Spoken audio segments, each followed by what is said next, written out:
আল্লাহ তাআলা এক ব্যক্তির মাধ্যমে মুসলমানদের সাহায্যের ব্যবস্থা পূর্বেই করে রেখেছিলেন। লোকটি জীবনের শেষ প্রান্তে এসে ইসলাম গ্রহণ করেন। লোকটির নাম ছিল সালমান ফার্সি রাদিয়াল্লাহু আনহু। সালমান ফার্সি প্রথমে অগ্নিপূজকদের ধর্মীয় গুরু ছিলেন, কিন্তু অহর্নিশি সত্যের সন্ধানে ব্যাকুল থাকেন। তিনি আগুন পূজারী ছিলেন বটে, কিন্তু আগুনের স্ফুলিঙ্গ এবং তার শিখার ওই রহস্য উদ্ঘাটন করতে পারছিলেন না, যে কারণে তিনি বড়ই উদ্গ্রীব ও উতলা ছিলেন। পাণ্ডিত্য এবং বিচক্ষণতায় তার সমকক্ষ কেউ ছিল না। অগ্নিপূজকরা আগুনের ন্যায় তারও পূজা ও ভক্তি শ্রদ্ধা করত। সালমান ফার্সি রাদিয়াল্লাহু আনহু যখন বার্ধক্য অতিক্রম করেন, তখন তার কর্ণে আরব ভূখণ্ডের এক ব্যতিক্রম ধর্মী আওয়াজ পৌঁছে, আল্লাহ এক, মুহাম্মদ সাল্লাল্লাহু আলাইহি ওয়াসাল্লাম তার রাসূল। স্বদেশে থাকাকালে এই আহ্বান তার কানে পৌঁছেনি, বরং জ্ঞানের তালাশে তিনি জীবনভর বিভিন্ন দেশ ভ্রমণ করেন। ঘুরতে ঘুরতে তিনি একসময় একটি বাণিজ্যিক কাফেলার সাথে সিরিয়া আসেন। এখানে ব্যবসার উদ্দেশ্যে কুরাইশ ও মুসলমান ব্যবসায়ীদের আনাগোনা হতো। কুরাইশ ব্যবসায়ীরাই সর্বপ্রথম ঠাট্টার ছলে তার কানে এই খবর পৌঁছায় যে তাদের গোত্রের এক ব্যক্তির মাথা খারাপ হয়েছে। সে নিজেকে নবী বলে দাবি করে। দু একজন মুসলমান ধর্মীয় টানে সালমান ফার্সি রাদিয়াল্লাহু আনহুকে নবী করিম সাল্লাল্লাহু আলাইহি ওয়াসাল্লামের আকীদা ও তার শিক্ষা সম্পর্কে অবগত করেন। তিনি মনোযোগ সহ তাদের কথা শুনে চমকে ওঠেন। তিনি আগ্রহ ভরে মুসলমান ব্যবসায়ীদের নিকট আরো কিছু জানতে চান। তারা তাদের জানা কথা তাকে জানিয়ে দেন, কিন্তু এতে তার পিপাসা মিটে না। তিনি এতই প্রভাবিত হয়ে পড়েন যে তিনি রাসূল সাল্লাল্লাহু আলাইহি ওয়াসাল্লাম পর্যন্ত পৌঁছতে চান। দিন, রাত, মাস, বছর পেরিয়ে সময় নিজ গতিতে চলতে থাকে। অবশেষে তিনি নবীজির হস্ত মোবারকে ইসলাম কবুল করেন। অনেক ত্যাগ, সীমাহীন কুরবানি দিতে হয়। এ সময় হযরত সালমান ফার্সি রাদিয়াল্লাহু আনহু ছিলেন বার্ধক্যের সর্বশেষ সোপান অতিক্রমকারী, তৎকালীন বিশ্বের সর্বাধিক বর্ষীয়ান ব্যক্তিত্ব। নিজ দেশে সালমান ফার্সি রাদিয়াল্লাহু আনহু শুধু ধর্মীয় গুরুই ছিলেন না, যুদ্ধবিদ্যাও ছিলেন অদ্বিতীয়। তৎকালীন যুগে ধর্মগুরুও যুদ্ধবিগ্রহ এবং শক্তি পরীক্ষায় পারদর্শী ছিলেন। প্রত্যেক বিজ্ঞ আলেমও সৈনিক হতেন। তবে আল্লাহ পাক সালমান ফার্সি রাদিয়াল্লাহু আনহুকে অপূর্ব রণকৌশল প্রতিভা দান করেছিলেন। বিপদ মুহূর্তে অভূতপূর্ব পরিকল্পনা প্রণয়ন করে প্রতিপক্ষকে বোকা ও অসহায় করতে তার তুলনা ছিল না। স্বদেশে কোনো যুদ্ধ বাতলে কিংবা বহিঃশত্রু কর্তৃক আক্রান্ত হলে তৎক্ষণাৎ বাদশাহ সালমান ফার্সি রাদিয়াল্লাহু আনহুকে ডেকে পাঠাতেন। সামগ্রিক পরিস্থিতি তাকে জ্ঞাত করে জরুরি পরামর্শ চাইতেন। প্রখ্যাত সেনাপতিরাও তার শিষ্য ছিল। সালমান ফার্সি রাদিয়াল্লাহু আনহু এ সময় মদিনায়। তখন তিনি একজন সম্মানিত সাহাবী ছিলেন। রাসূল সাল্লাল্লাহু আলাইহি ওয়াসাল্লাম তার অপূর্ব রণকৌশল সম্পর্কে জানতে পেরে পুরো পরিস্থিতি তার সামনে তুলে ধরেন। গভীর চিন্তাভাবনা শেষে মন্তব্য করতে গিয়ে হযরত সালমান ফার্সি রাদিয়াল্লাহু আনহু বলেন, শহর পরিবেষ্টনকারী পরীক্ষা খনন করলে ভালো হয়। রাসূল সাল্লাল্লাহু আলাইহি ওয়াসাল্লাম এবং সেখানে উপস্থিত সাহাবায়ে কেরাম এবং কমান্ডারগণ পরস্পরের মুখের দিকে চেয়ে থাকেন। হযরত সালমান ফার্সি রাদিয়াল্লাহু আনহু কি বলেন? কারণ আরবের লোকেরা পরীক্ষা সম্বন্ধে জ্ঞাত ছিলেন না। পারস্যে পরীক্ষা খননের প্রচলন ছিল। পরীক্ষার কথা শুনে সবাইকে অবাক হতে দেখে সালমান ফার্সি রাদিয়াল্লাহু আনহু পরীক্ষার বিস্তারিত বিবরণ ও প্রতিরক্ষার কথা বৈঠকে তুলে ধরেন।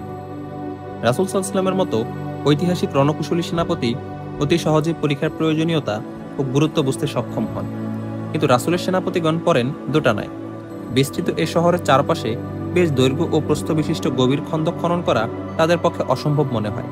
কিন্তু রাসূল সাল্লাল্লাহু আলাইহি ওয়াসাল্লাম খন্দক খননেরই চূড়ান্ত সিদ্ধান্ত নিলে তাদের আপত্তির কোনো অবকাশ রইল না। খন্দকের দৈর্ঘ্য, প্রস্থ এবং গভীরতার পরিমাপ করা হয়। খননকারীদের সংখ্যাও হিসাব করা হয়। খননযোগ্য স্থান এবং খননকারীদের সংখ্যাকে সামনে নিয়ে হিসাব করে কতজন কতটুকু জায়গা খনন করবে তা ভাগ করে দেওয়া হয়। এই বন্টন হিসেবে প্রতি 110 জনের ভাগে 40 হাত খননের দায়িত্ব পড়ে। রাসূল সাল্লাল্লাহু আলাইহি ওয়াসাল্লাম বুঝতে পারলেন খন্দক কি লোকেরা এখনো বুঝতে পারছে না এবং পরীক্ষা খনন করতে তারা কেমন যেন ইতস্ত করছে। তিনি কোনো কথা বলেন না, কোদাল নিয়ে খনন করতে শুরু করেন। এ দৃশ্য দেখে সাহাবায়ে কেরামের দ্বিধাদ্বন্দ্ব দূর হয়। তারা কোদাল বেলচা নিয়ে তাকবীর ধ্বনি দিয়ে মাটি সরাতে থাকেন। একসময় কবি হাসান বিন সাব্বাত রাদিয়াল্লাহু আনহু চলে আসেন। নাচের জগতে তিনি ছিলেন অতুলনীয় নক্ষত্র। রাসূল সাল্লাল্লাহু আলাইহি ওয়াসাল্লাম তাকে সাথে রাখতেন। পরীক্ষা খননকালে হযরত হাসান রাদিয়াল্লাহু আনহু এমন আকর্ষণীয় কণ্ঠে গজল পরিবেশন করতে শুরু করেন যে খননকারীদের মধ্যে গভীর অনুরাগ ও জোশের সৃষ্টি হয়। পরীক্ষার দৈর্ঘ্য কয়েক গজ ছিল না, বরং কয়েক মাইল পর্যন্ত বিস্তৃত ছিল। শাইখাইন পর্বত থেকে বনি উবাইদ পর্বত পর্যন্ত খনন করা লক্ষ্য ছিল। মাটি ছিল কোথাও নরম এবং কোথাও পাথুরে। দুশমন কাছাকাছি থাকায় এই খনন প্রকল্প অতি দ্রুত সম্পন্ন করা আবশ্যক হয়ে পড়ছিল। কুরাইশ বাহিনী এই অভূতপূর্ব প্রতিরোধ ব্যবস্থা সম্পর্কে সম্পূর্ণ অজ্ঞাত অবস্থায় উহুদ পর্বতের অপর প্রান্তে ক্যাম্প করে অবস্থান করছিল। এর পেছনে অবশ্যই ইহুদিদের হাত ছিল। চলতে চলতে খালিদের মন বলে ওঠে, কুরাইশরা তো এক প্রকার হালই ছেড়ে দিয়েছিল, তাদের অন্তরে মুসলমান ভয়ে ভর করছিল। আপন মনে চলছিল ঘোড়া। মদিনা এখনো বেশ দূরে। হঠাৎ খালিদের শরীরে লজ্জার শিহরণ বয়ে যায়।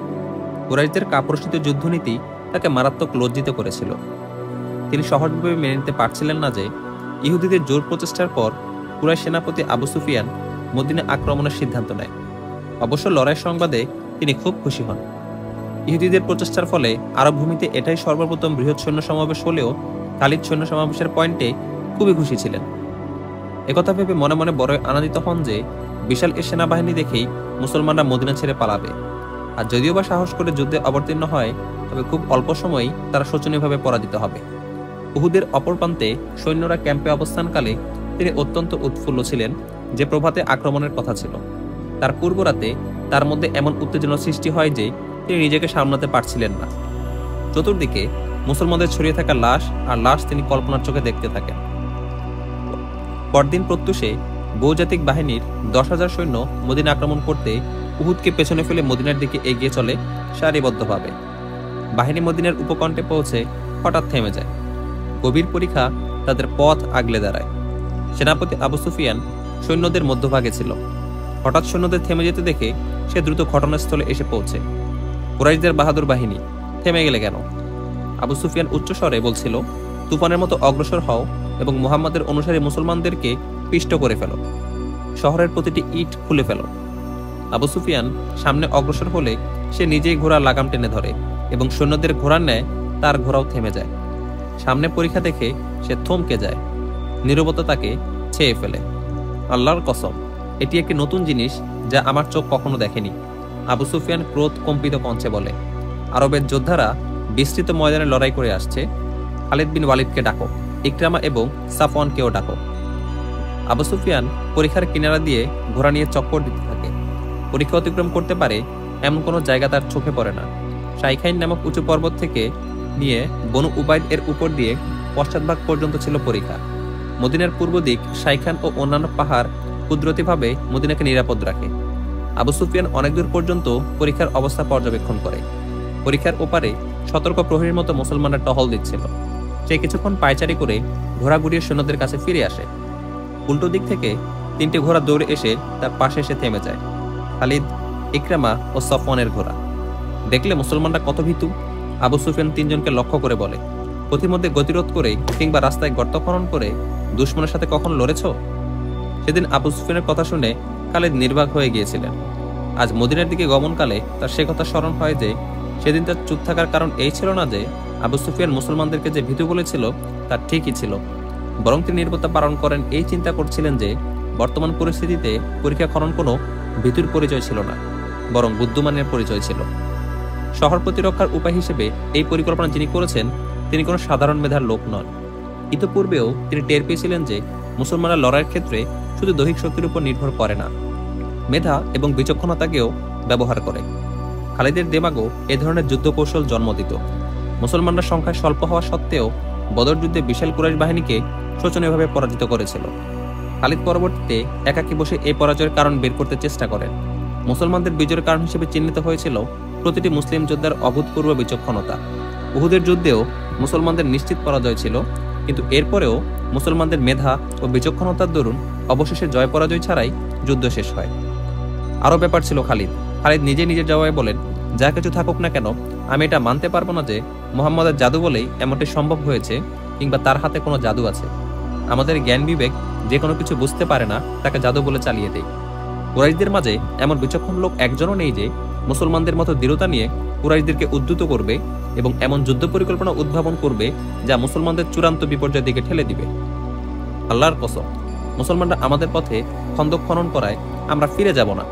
আবু সুফিয়ান খালিদ, ইকরামা ও সাফওয়ানকে বলে।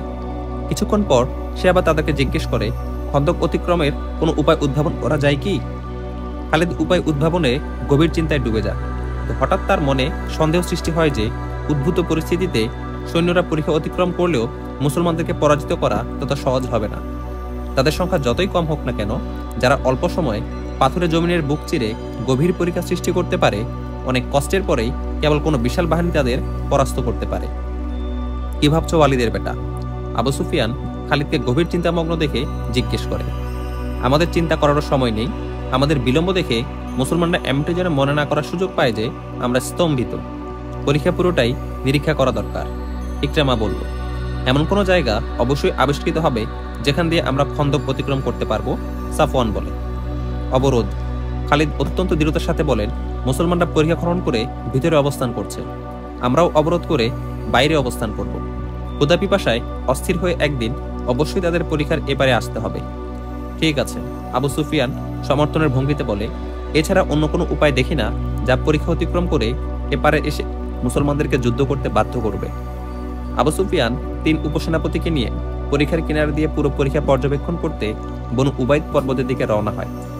মদিনা ও বনু উবাইদ পর্বতের মধ্যবর্তী স্থানে সালা নামক একটি পাহাড় ছিল। যুদ্ধ চলাকালীন সময় এখানে ছিল মুসলমানদের মূল ক্যাম্প।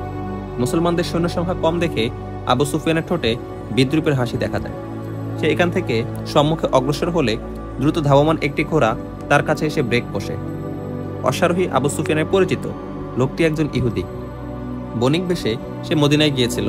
পাহাড়ের দীর্ঘ সারি অতিক্রম করে সে মদিনা থেকে পরীক্ষার এপারে এসে কুরাইশ সৈন্যদের মাঝে পৌঁছে। ওপার থেকে এমন কোনো সংবাদ নিয়ে আসতে পেরেছো যা আমাদের কাজে আসতে পারে? আবু সুফিয়ান ইহুদিকে জিজ্ঞেস করে এবং বলে, আমাদের সাথে থাকো এবং সংবাদ একটু জোরে বলো, যাতে আমার এই 3 কমান্ডাররা শুনতে পারে।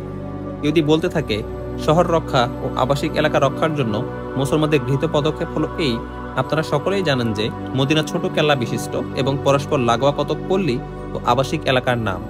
মহিলা, শিশু ও দুর্বলদেরকে মুসলমানরা সর্বপশ্চাৎ কেল্লায় পাঠিয়েছে।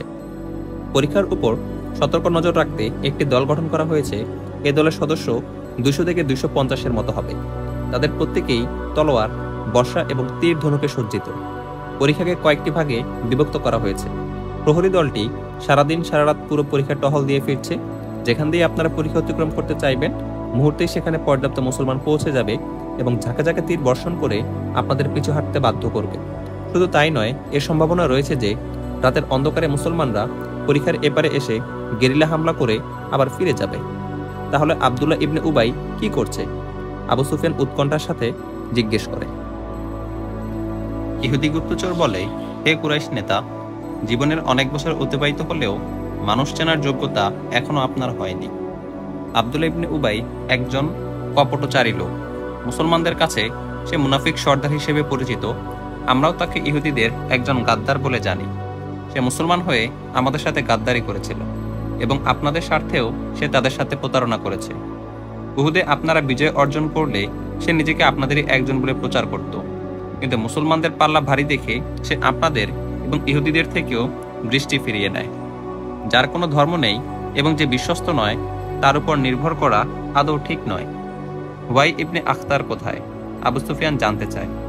সে যথাসম্ভব চেষ্টারত। ইহুদি গুপ্তচর জবাবে বলে, মদিনায় আমার আরো সঙ্গী রয়েছে, তারা সম্ভবত মুসলমানদের ক্ষতি করতে থাকবে। মদিনায় গমনকালে একথা ভেবে খালিদের নিজের কাছে নিজেকে খুব হালকা মনে হয় যে মক্কা থেকে রওনা হওয়ার পর 10,000 সৈন্যের বিশাল বাহিনীর চলার দৃশ্য দেখে তার গর্দান উঁচু এবং গর্বে বুক ফুলে গিয়েছিল। কিন্তু মদিনার কাছাকাছি এসে সেই বাহিনীকে বালুর টিলার ন্যায় নিষ্প্রাণ ও জড় পদার্থ বলে মনে হয়। অবরোধের চিত্র তার মনে পড়ে। সৈন্যদের যে অংশটি তার নেতৃত্বাধীন ছিল তাদেরকে তিনি অতীব নৈপুণ্যের সাথে অবরোধ কর্মে বিন্যস্ত করে রেখেছিলেন। দীর্ঘ 22 দিন অবরোধ অব্যাহত থাকে। 10 দিন যেতে না যেতেই মদিনার মুসলমানরা খাদ্য সংকটে পড়ে। কিন্তু এতে কুরাইশরা তেমন লাভবান হলো না, কেননা তাদের রসদ সামগ্রী পরিমাণে কম ছিল। তারা ভাবতে পারেনি যে মুসলমানদের অবরোধে তাদেরকে এক দীর্ঘ সময় অবস্থান করতে হবে। খাদ্য সংকট মদিনার মুসলমানরা যেমনভাবে অনুভব করে তার থেকে কোনো অংশেই কুরাইশদের খাদ্য সংকট কম ছিল না। তীব্র খাদ্য সংকটে সৈন্যদের মধ্যে বিরূপ প্রতিক্রিয়া সৃষ্টি হতে থাকে। ঐতিহাসিক ইবনে হিশাম লিখেন, মদিনায় যখন খাদ্যের পর্যাপ্ত মজুদ ছিল না এবং জনগণকে দৈনিক প্রয়োজনের খাদ্য আহার দেওয়া হচ্ছিল, ঠিক সেই স্পর্শকাতর মুহূর্তে মুনাফিক ও ইহুদিরা চক্রান্তে মেতে ওঠে। সর্বপ্রথম এই কথা আবিষ্কার করে তার খোঁজ পাওয়া না গেলেও শহরের সর্বত্র গুঞ্জরিত হতে থাকে যে মোহাম্মদ আমাদের মর্মান্তিক মৃত্যুর ব্যবস্থা করেছে। কারণ সে মুখে একথা বললেও অচিরেই কায়সার ও কিসরার ধনাগার যে আমাদের করতলগত হবে, এখনো পর্যন্ত তার নবুয়তের সপক্ষে এই প্রমাণটুকু পেশ করতে পারেনি যে খাদ্য সংকটের এই মুহূর্তে আমাদের জন্য আকাশ থেকে খাদ্য সামগ্রী আসবে। ইসলাম গ্রহণ করলেও মানুষ তো রক্ত মাংসেরই পিণ্ডে গড়া ছিল। হুজুরপূর্তির প্রশ্নটি ছিল তাদের দুর্বল পয়েন্ট। এই পয়েন্টে এসে তাদের মধ্যে শহরের ওই গুঞ্জনটি প্রভাব ফেলতে সক্ষম হয়। অনেকের চেহারায় হতাশার চিহ্ন ফুটে ওঠে। এমতাবস্থায় আরেকটি আহ্বান তাদেরকে পেটের ভূতের হাত থেকে রক্ষা করে। তোমরা কি আল্লাহর সম্মুখে একথা বলতে চাও যে আমরা আল্লাহ পূজার চেয়ে অধিক পেট পূজারী ছিলাম? এটা ছিল এক বজ্রধ্বনি যা শহরের অলিগলিতে প্রতিধ্বনি তুলে। আজ আল্লাহর প্রিয় পাত্র তারাই গণ্য হবে যারা আল্লাহ রাসূলের সাথে ক্ষুধা তৃষ্ণার্ত অবস্থায় জীবন বাজি রাখবে। আল্লাহর কসম, এর থেকে বড় কাপুরুষতা এবং বেইজ্জতি মদিনাবাসীদের জন্য আর কি হতে পারে যে আমরা মক্কাবাসীদের পদতলে লুটিয়ে পড়ব এবং দুহাত জোর করে বলবো, আমরা তোমাদের গোলাম, আমাদেরকে কিছু খেতে দাও। রাসূল সাল্লাল্লাহু আলাইহি ওয়াসাল্লাম শহর রক্ষায় এমন ব্যস্ত ছিলেন যে তার দিন রাত সব একাকার হয়ে গিয়েছিল। তিনি নিঃসন্দেহে আল্লাহর প্রিয় নবী। তিনি ইচ্ছা করলে মজুজা স্বরূপ কিছু দেখাতে পারতেন, কিন্তু তার এই সতর্ক অনুভূতি ছিল যে আমি নবী হলেও অন্য মানুষ তো আর নবী নয় এবং কিয়ামত পর্যন্ত আর কোনো নতুন নবী আসবে না।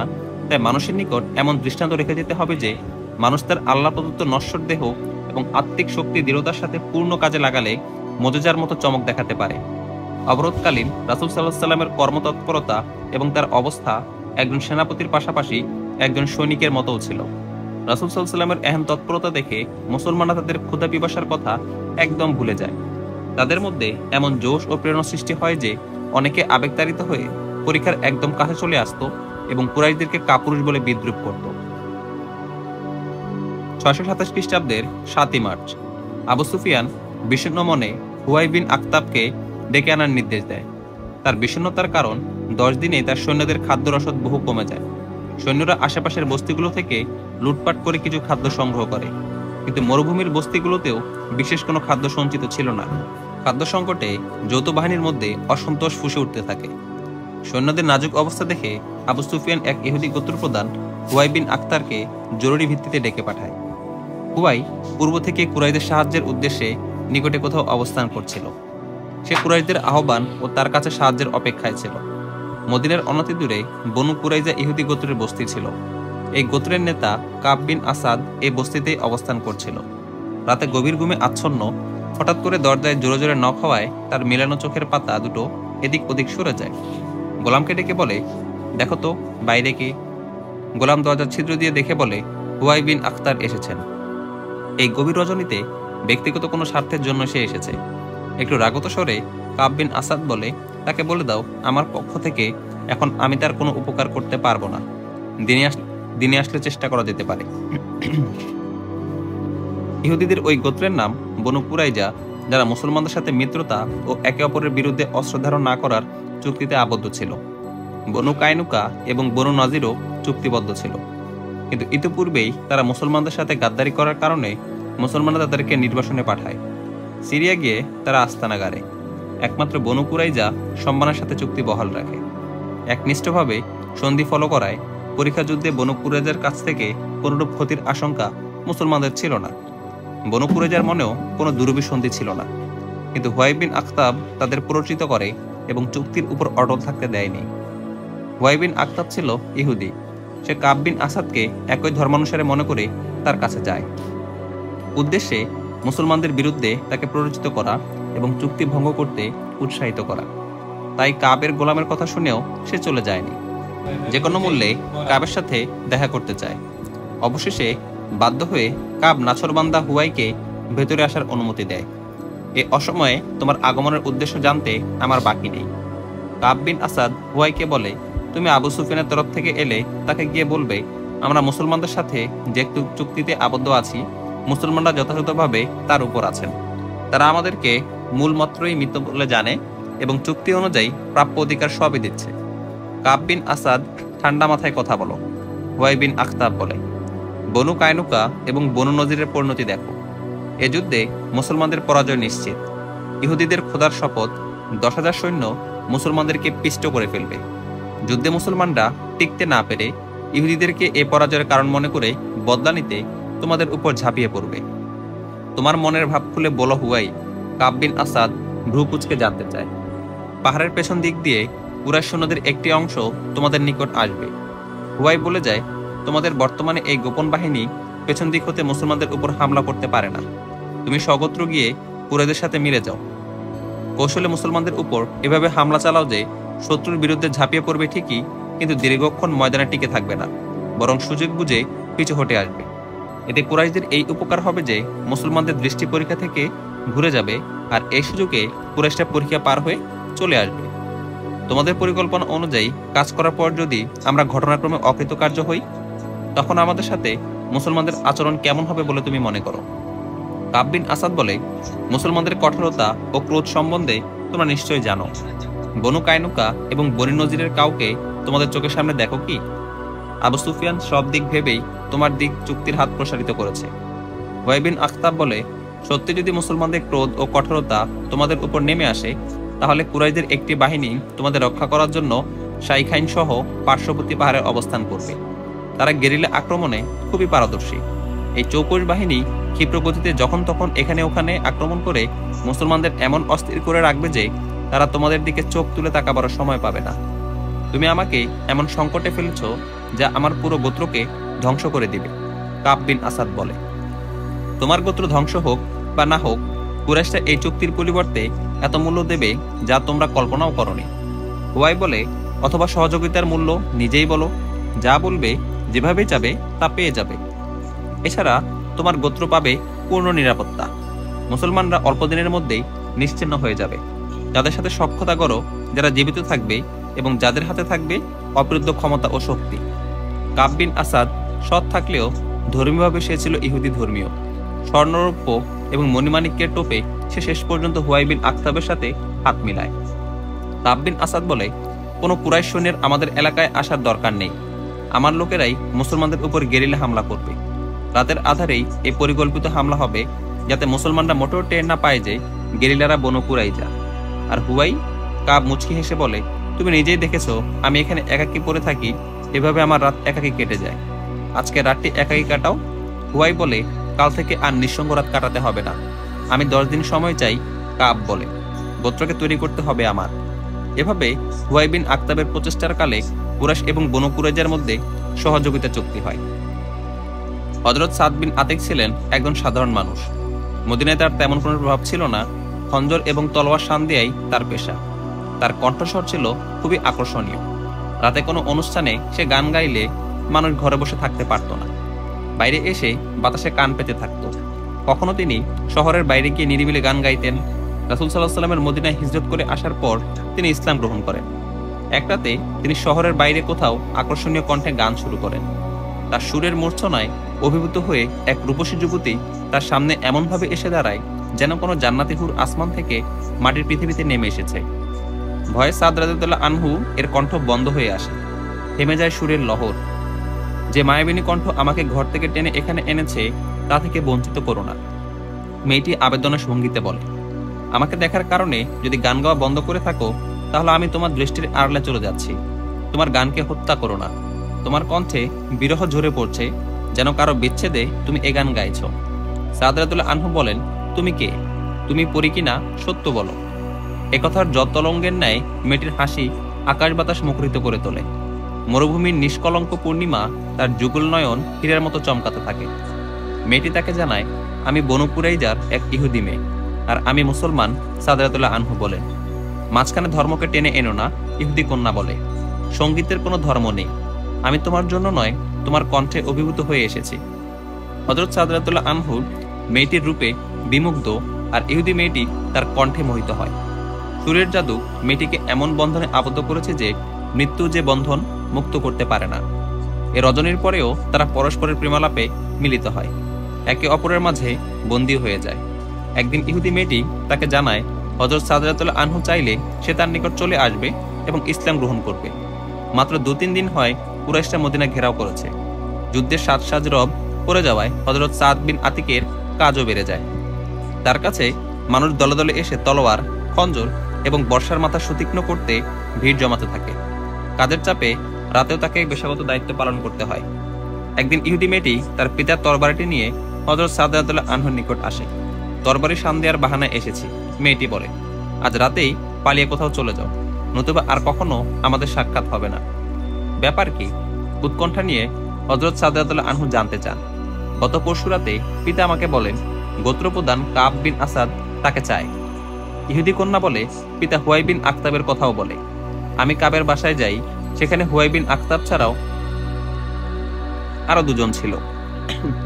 তাদের আলোচনা হতে যতদূর বুঝলাম তাতে মনে হলো মুসলমানদের অন্তিম মুহূর্ত চলে এসেছে। কাব বিন আসাদ, হুয়াই বিন আখতাব এবং কুরাইশদের মাঝে এই কন্যার উপস্থিতিতেই চুক্তি সম্পন্ন হয় এবং পেছন দিক থেকে মুসলমানদের উপর আক্রমণের চূড়ান্ত সিদ্ধান্ত গৃহীত হয়। ইহুদি কন্যা রাতভর কাবের কাছে কাটায়, সকালে সে স্বগৃহে ফিরে আসে। মুসলমানদের ব্যাপারে মেয়েটির কোনোই আগ্রহ ছিল না, তার ভালোবাসা ছিল শুধু সাদকে নিয়ে। তার কানে এ খবরও আসে যে কাব তাকে স্ত্রীর মর্যাদা দিয়ে নিজের ঘরে চিরদিনের জন্য রেখে দিবে। হযরত সাদ রাদিয়াল্লাহু আনহু যুদ্ধ ব্যস্ততা হেতু ইহুদি মেয়েটির কথা প্রায় ভুলেই গিয়েছিলেন। মেয়েটি কিন্তু তাকে ভুলেনি, অস্ত্রধারের বাহানা দিয়ে তার সাথে সাক্ষাৎ করতে আসে, কিন্তু সাদ তাকে পূর্বের ন্যায় পাত্তা দেন না, তাকে ফিরে যেতে বলেন। এক ইহুদি কন্যা সূত্রে প্রাপ্ত সংবাদ তিনি বিশিষ্ট এক মুসলমানকে জানিয়ে দেন। তিনি গুরুত্বপূর্ণ এই সংবাদ ঊর্ধ্বতন কর্তৃপক্ষ পর্যন্ত পৌঁছে দেন। সেখান থেকে সদর দপ্তরে রাসূল সাল্লাল্লাহু আলাইহি ওয়াসাল্লামের কানে এ খবর পৌঁছে যে বনু কুরাইজা অপর ইহুদি গোত্রদ্বয় বনু কায়নুকা ও বনু নাজিরের মতো চুক্তি ভঙ্গ করে শত্রুপক্ষের সাথে হাত মিলিয়েছে।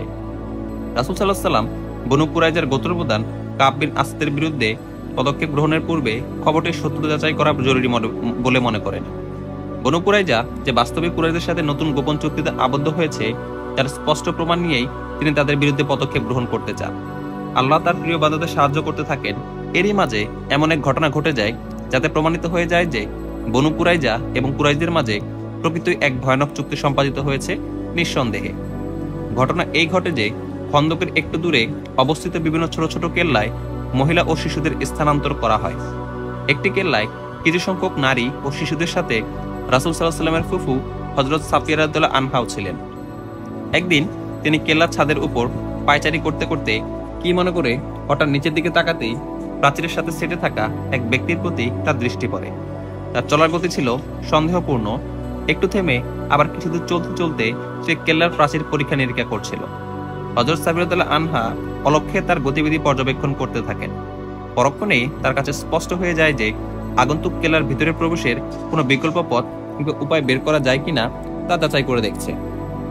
হযরত সাফিয়া রাদিয়াল্লাহু আনহা এর প্রবল সন্দেহ হওয়ার কারণ হলো তিনি জানতেন যে শহরের সমস্ত পুরুষ পরীক্ষার নিকটবর্তী ঘাঁটিতে অবস্থান করছে কিংবা যুদ্ধ বিষয়ক কোনো কাজে ব্যস্ত। সন্দেহভাজন ব্যক্তি যদি নিজেদের লোক হতো এবং বিশেষ কোনো প্রয়োজনে আসতো তাহলে গোপন বা বিকল্প পথ না খুঁজে মেইন গেটে নক করত। পুরো কেল্লায় শিশু ও নারীদের সাথে মাত্র একজন পুরুষ ছিলেন, আরবখ্যাত কবি হাসান বিন সাবেত রাদিয়াল্লাহু আনহু। হযরত সাফিয়া রাদিয়াল্লাহু আনহা ঘটনার গুরুত্ব অনুধাবন করে এখনই এর প্রতিবেদন করার জন্য হযরত হাসান রাদিয়াল্লাহু আনহুর কাছে ছুটে যান এবং তাকে বলেন, নিচে এক সন্দেহভাজন প্রাচীরের গা ঘেঁষে ঘেঁষে চলছে। আমার সন্দেহ লোকটি ইহুদি। হযরত সাফিয়া রাদিয়াল্লাহু আনহা হযরত হাসান রাদিয়াল্লাহু আনহুকে বলেন, হাসান, তুমি জানো যে বনু কুরাইজা মৈত্রী চুক্তি ভঙ্গ করেছে। এ ব্যক্তিকে ইহুদিদের গুপ্তচর বলে মনে হচ্ছে। বনু কুরাইজা পেছন হতে আমাদের উপর হামলা করতে চায়, যাতে পরীক্ষার নিকটে অবস্থানরত পুরুষদের দৃষ্টি পরীক্ষা হতে সরে যায় এবং তারা আমাদেরকে রক্ষা করতে পিছু ছুটে আসে। পুরুষদেরকে পরীক্ষা হতে দূরে সরানোর এই পরিকল্পনা তখনই কার্যকর হতে পারে যখন তারা নারী ও শিশু ভরপুর এই কেল্লায় হামলা করবে। দ্রুত নিচে যাও হাসান, আল্লাহ তোমাকে হেফাজত করবেন। সন্দেহভাজনের গতিরোধ করো। সে যদি প্রকৃত ইহুদি হয়ে থাকে তারা তাকে সেখানে হত্যা করবে। মনে রেখো, তার হাতে বর্শা আছে। আলখেলার অভ্যন্তরে লুকানো তরবারিও থাকতে পারে। কবি হাসান রাদিয়াল্লাহু আনহু বলেন, সম্মানিত ভদ্র মহিলা, আপনার কি জানা নেই যে আমি একজন কবি? আমি মানুষের রক্তে আগুন ধরিয়ে উজ্জীবিত করতে পারি, কিন্তু নিজের মাঝে আলোড়ন তুলতে পারি না। এমন একজন কবি থেকে এই আশা করবেন না যে সে একাকী বাইরে গিয়ে এমন ব্যক্তির মোকাবিলা করবে যে সাহস প্রদর্শন করে কেল্লা পর্যন্ত এসে পৌঁছেছে।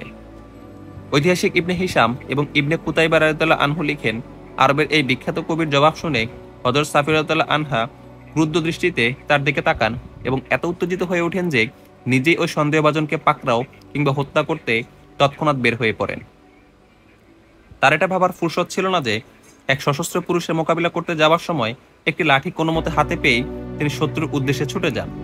পথ আবিষ্কার করতে সচেষ্ট সন্দেহভাজনকে আত্মগোপন কিংবা পলানোর সুযোগ না দিয়ে সন্দেহভাজনের অবস্থান চিহ্নিত করে সরাসরি তার সম্মুখে গিয়ে দাঁড়ান। কে তুমি? হযরত সাফিয়াতুল্লাহ আনহা রুরু কণ্ঠে জিজ্ঞেস করেন।